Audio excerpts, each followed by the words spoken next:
Hey, happy 2015. This is Christian Kabuai, and this is the 2014 Baybayin review. For those that don't know, I think for the past, how many? 3 years, or maybe 4 years now, that I've been doing a review of the top events that have to do with Baybayin and, or I guess pre-Philippine scripts in general, and some of the projects that I've been involved with, as well as what's coming for 2015. What I should do actually is compare the stuff what I did or what I said last year, but actually did not accomplish, because that's going to be a lot. But this is just supposed to be quick, but maybe next year. All right, let's go. So, top Baybayin events of 2014. The interesting thing, I think, that is one of the top stories is that finally a government agency acknowledged that the script name is not Alibata. And this was an image that was posted by the Commission ng Wikang Filipino, and it basically says hindi totoo, it's not true. Ang Alibata is not true. It was invented by a teacher where they thought that, or he thought that the script came from Arabic roots. Alif, Ba, and Ta, Alibata. So what was interesting is that there was also a blog article on the KWF website, which you can find a link on my website on blog.bymind.com, kind of explaining what this is. They didn't really go into depth as to who the professor was. I think I read some commentary that they didn't want to shame this professor or something like that. But anyone that's kind of knowledgeable on this topic, that it is Dean Paul Versosa, and I don't know why that they didn't acknowledge that, because it would kind of give context. Because you say this professor, it's like, who, is it some sort of I guess code that they can't kind of discredit a teacher, which is kind of odd. I mean, if something's wrong, it's wrong. But the Paul Versosa did not actually go into detail why he named the script Alibata. Probably because he wanted it to sound like alphabet. I mean, I think that's kind of like the general consensus with my peers, like Ray Haguisan and Norman De Los Santos and Christopher Miller. But anyway, this was a pretty big news event. If you go to Rappler, you see some of the comments on there. It did bring out some expected points where that the thought was that it's just another example of Tagalistas or Manila imperialism, because they are discriminating against the southern folks, Muslims, the Arabic language and writing system, which was an expected outcome of this. But it's pretty good that finally, that the government has kind of debunked this whole Alibata. I mean, they know, but they, if you read the article, it'll say like the reasons why that the name perpetuated, and they mentioned that outdated textbooks. But it is pretty interesting. But this is good. And on that note, this next story, Lauren Lagarda, she's becoming the face now in the Philippines of Baybayin. She's always been for those that don't know, she was a famous television news anchor and is a senator. She's known for her likes of the arts, Philippine culture. or indigenous culture. So she's become a primary sponsor for the 2014 National Script Act, which was the 2011 that was first introduced by Congressman, I forget his name right now, but from Pangasinan. So he is also still part of it, but then, from Congress now onto the Senate.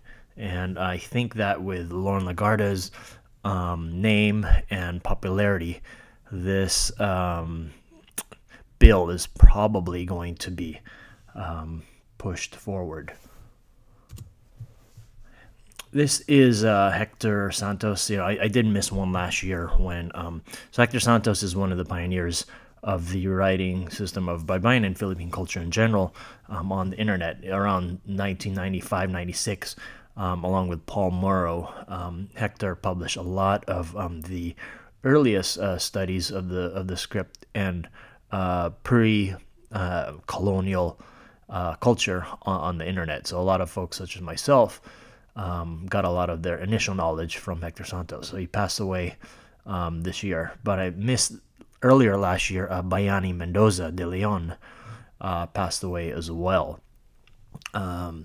And he is known for writing that a book, a concise manual to Philippine Baybayin. I think that's what it was called, but it was pretty much a workshop, a workbook.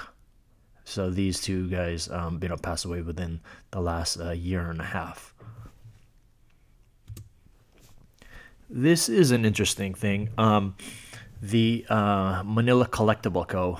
It is a gift shop or a souvenir shop in Malate. They specialize in Philippine ware or indigenous Philippine crafts, but they also have a lot of workshops as well. And the Met is the Metropolitan Museum. They have done some workshops on Baybayin and different cultural seminars and exhibits as well. And so I've noticed there's quite a few now that have come up over the past 2 years. So this one was in July about ancient Philippine script, geared more towards kids. But what's interesting is look at the workshop fee, 1,100 pesos. That's a lot of money. That's about what, 25, 30 bucks. I'm not really sure what the exchange rate is, but yeah, that's a lot. So within the Philippine context, that's quite a pretty good amount of money. And so that means that there is a market for it, and B, it could be profitable, which is good, because that will help keep these things alive. Because if there's no value, I mean, the instructors have to get paid. You have to pay for the venue, you have to pay for the time, the materials. You can't just do it all for free, or not for free, but losing money. So this is something that is proving that it is viable. More on this later. Jean-Paul Potet released his book Baybayin the Syllabic Alphabet of the Tagalogs in English. So he released it the year before in French. He's from France, lives in Paris, but it's now available. I think if you go to lulu.com and just search for Baybayin, you'll be able to find it. Pretty good book. It is more focused on the language aspect of the script, or looking at it from a linguist point of view. So here are some of the projects that I did this year. Wasn't quite as busy as 2013. Less travel, but there was some pretty interesting ones. So this is my first time in Seattle, where I did 2 events actually. One is at the Beacon.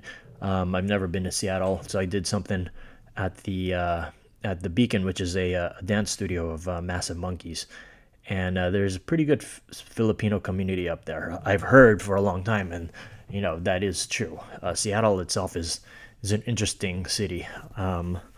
A bit cold and rainy for me, but it was fun. Besides the Beacon event, I did something at Art Primo. Art Primo is a shop up there in Seattle.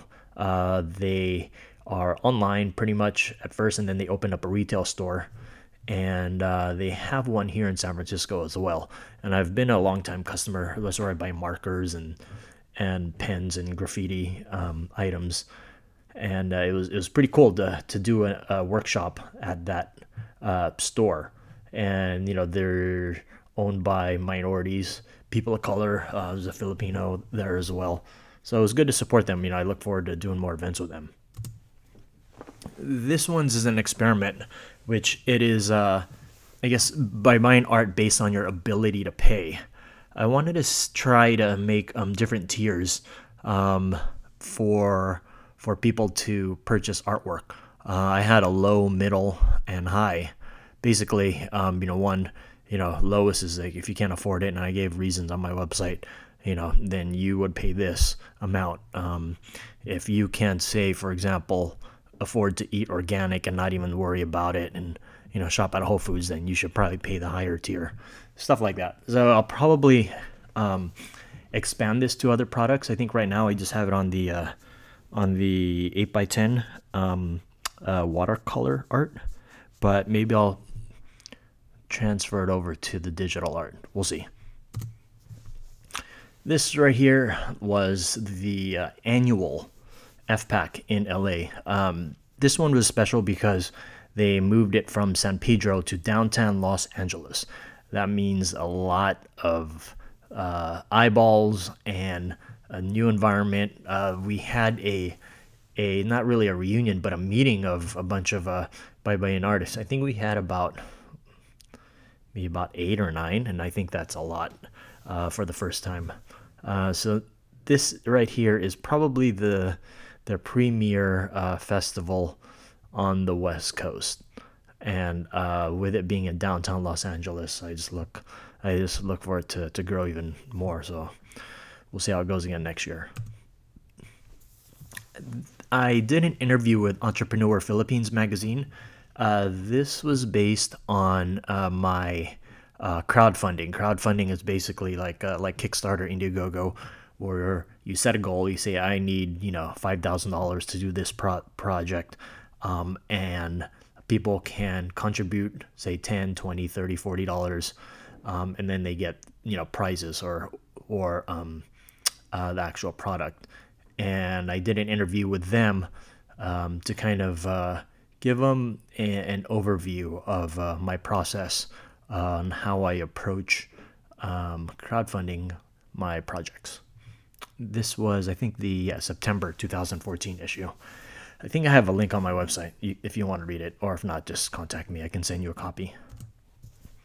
Kulai. Kulai was launched at FPAC. So Kulai is a coloring book by Baybayin, of course, and I think that this project was pretty fun because I did it really quick. I wanted to kind of test myself, and I documented the process on how to create a book fast, and I did this pretty much within 48 hours at the most. 24 hours, I'd say roughly about 12 hours to create the book, and then have a sample printed, and just get everything off to the printers. And I got a copy within a week, a prototype, and then looked at the proof, and all right, cool, done. This was also the first time I've utilized a digital copy for free. So basically, if you order the book, you'll get like a code in the back where you can visit this website and enter a password, and you will get a copy of the book. Bergeron Books. This is in Oakland, new bookstore slash art gallery. I was asked to paint the floor with Baybayin and give a little talking about the script itself. So it was a nice little get together event. In Oakland, there's a lot of galleries out there. The art scene is coming up, and I think I'll be doing more events at this place. Maybe not maybe necessarily Baybayin related, but maybe curate some art shows there. So look out for that. This was a show that I took part of as a big group show with a lot of artists here in, I think we had artists from the Philippines as well.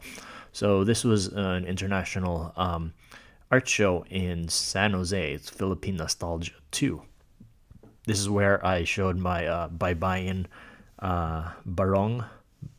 The Baybayin barongs where the art showed under the cloth, so you can see through it. And the cool thing about this event was that, if you'll notice, one of the names is Jerry Katigbak. He's a fashion designer, and I've actually worked with him in the Philippines. I think in the late '90s, so it was kind of good to see him again. I did a live performance in San Francisco at Justin Herman Plaza for Filipino food. This was interesting because it was a public event and it was free. There was a lot of people that never, they've never seen this type of art before. I did a tulang kalis, so I had my sword and the whole nine. And this was, yeah, I remember it was a hot day. One other event too, what was outside my usual norm, was I did a Peace in the Park. This was at Golden Gate. It was actually a meditation yoga event.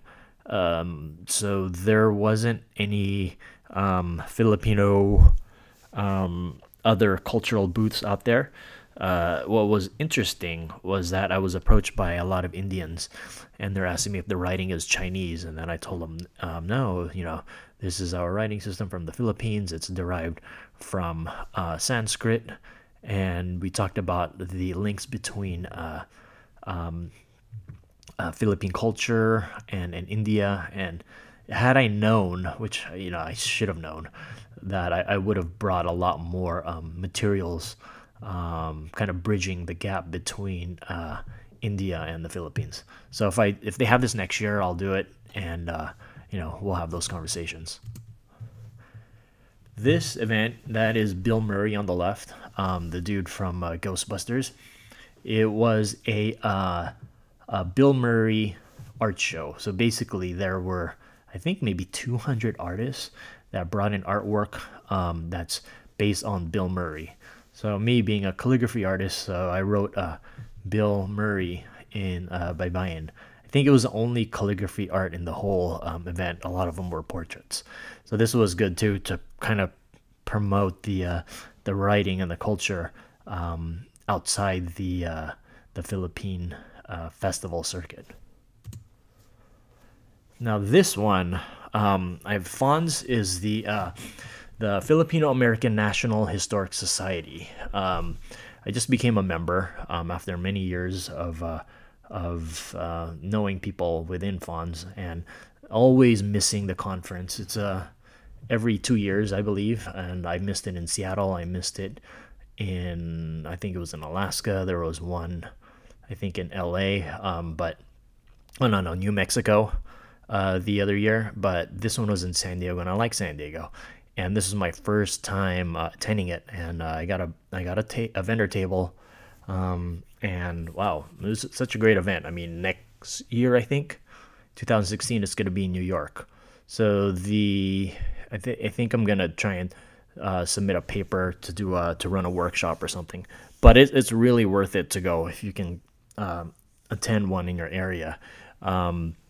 So that's FONS. This was Philippine Weekend in Delano. Always wanted to go to Delano. Delano is a small farm town in Central California. I went there with Ray, Norman, and Lauren, and man, it was hot, well over 100 degrees. I mean, we didn't sell anything, but I mean, it was just an experience just to be there where where all the manongs were, and finally get to meet people that follow our work down there. But wow, it was really hot. This was a performance that I did at the Philippine Consulate in San Francisco. I did a workshop for kids, Sama Sama Co-op. This was pretty cool. They're a co-op in Berkeley, and I think they're the only one in the Bay Area. It's like an after-school and a summer program. So they invite people such as myself and musicians to teach the kids something. Earlier this year, I did pancakes and booze in San Francisco, and this is an event. It's a non-Filipino event at a art gallery slash bar, and they have, I don't know, maybe about 100 artists show artwork, and you get free pancakes. This one is Fiesta Filipina in All Places, Kansas, in Kansas City. This is my first event in the Midwest. It was quite different. Just being out there in the Midwest was quite odd compared to a big city like San Francisco, LA, where I usually do events, or like in Manila. So it was a little small community, but they had a nice community center. People were really good, and I got to actually meet a few of the clients that live out there.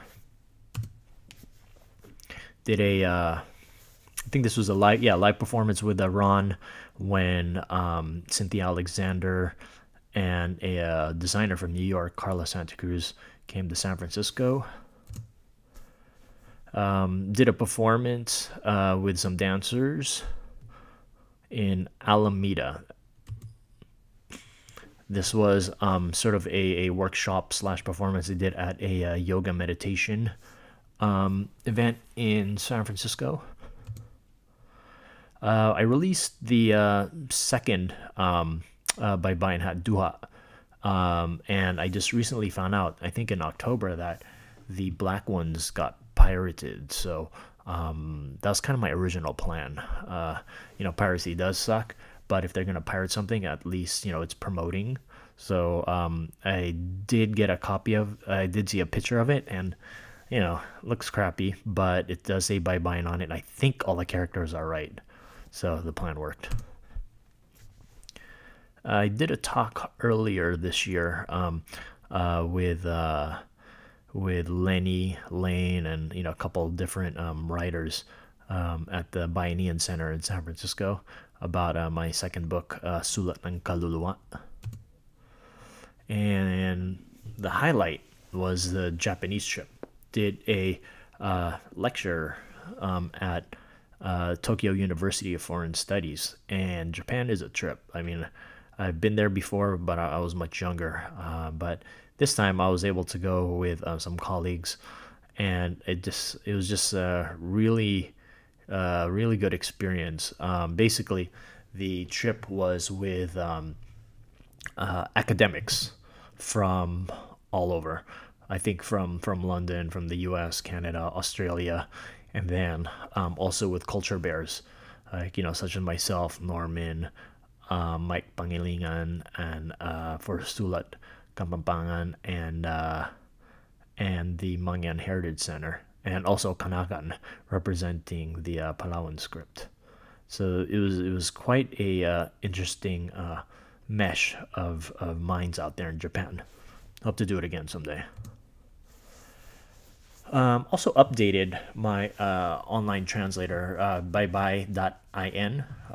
This is sort of an experiment of a premium product where you have the free basic translator, but then you can choose other fonts with a higher resolution.